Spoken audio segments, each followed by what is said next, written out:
પશ્ચિમ બંગાળની ચૂંટણી માટે પ્રચારમાં ગરમાવો. પ્રધાનમંત્રી નરેન્દ્ર મોદી પશ્ચિમ બંગાળમાં ગજવશે 4 ચૂંટણી સભા. વિષ્ણુપુર, પુરુલિયા, ઝારગ્રામ અને મેદનીપુરમાં કરશે સંકલ્પ સભા. તો બીજી તરફ સીએમ મમતા બેનર્જી પણ ટીએમસી માટે કરશે પ્રચાર.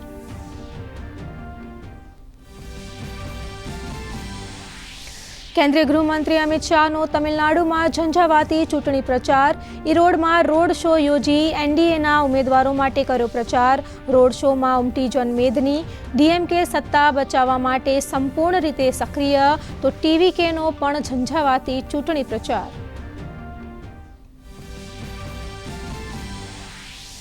ઉપરાષ્ટ્રપતિ સીપી રાધાકૃષ્ણન 2 દિવસના શ્રીલંકાના પ્રવાસ દરમિયાન પહોંચ્યા કોલંબો. શ્રીલંકાના શીર્ષ નેતૃત્વ સાથે કરશે મુલાકાત.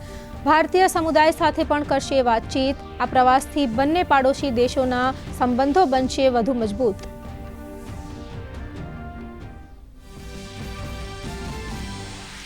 સ્ટ્રેટ ઓફ હોર્મુઝને લઈ ઈરાન અને અમેરિકા વચ્ચે ખેંચતાણ યથાવત. અમેરિકાને બ્લેકમેલ ન કરવા ટ્રમ્પની ઈરાનને ચેતવણી. તો ઈરાનના ભારતીય જહાજ પર ફાયરિંગથી ભારતની વધી ચિંતા.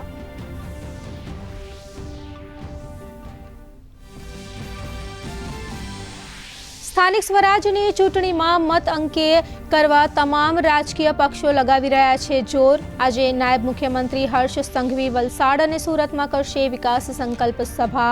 તો ભાજપ અધ્યક્ષ જગદીશ વિશ્વકર્મા રાજપીપળા, નાંદોદમાં કરશે પ્રચાર. કોંગ્રેસ અને આમ આદમી પાર્ટીએ પણ લગાવ્યું જોર.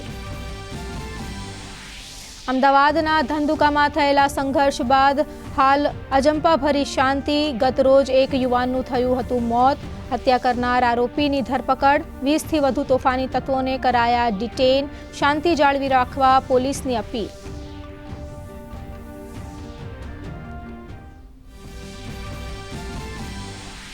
ઉત્તરાખંડમાં આજથી ગંગોત્રી અને યમનોત્રીના ખુલ્યા કપાટ. આજથી ચારધામ યાત્રાની થઈ શરૂઆત. શ્રદ્ધાળુઓની સુરક્ષિત અને સુવિધાજનક યાત્રા માટે ગોઠવાઈ પૂરતી વ્યવસ્થા.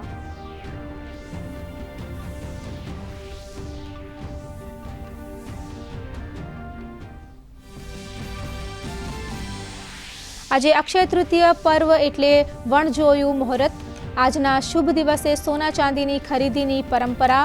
પ્રયાગરાજ ખાતે મોટી સંખ્યામાં ભક્તોએ ત્રિવેણી સંગમમાં કર્યું સ્નાન. પ્રધાનમંત્રી અને મુખ્યમંત્રીએ અક્ષય તૃતીયા અને પરશુરામ જયંતીની પાઠવી શુભેચ્છા. રાજ્યમાં કાળઝાળ ગરમીનો પ્રકોપ. 6 જિલ્લામાં 40 ડિગ્રીથી વધુ તાપમાન. રાજકોટ 41.9 ડિગ્રી તાપમાન સાથે સૌથી ગરમ શહેર. આજથી 3 દિવસ રાજ્યના કેટલાક જિલ્લાઓમાં માવઠાની આગાહી.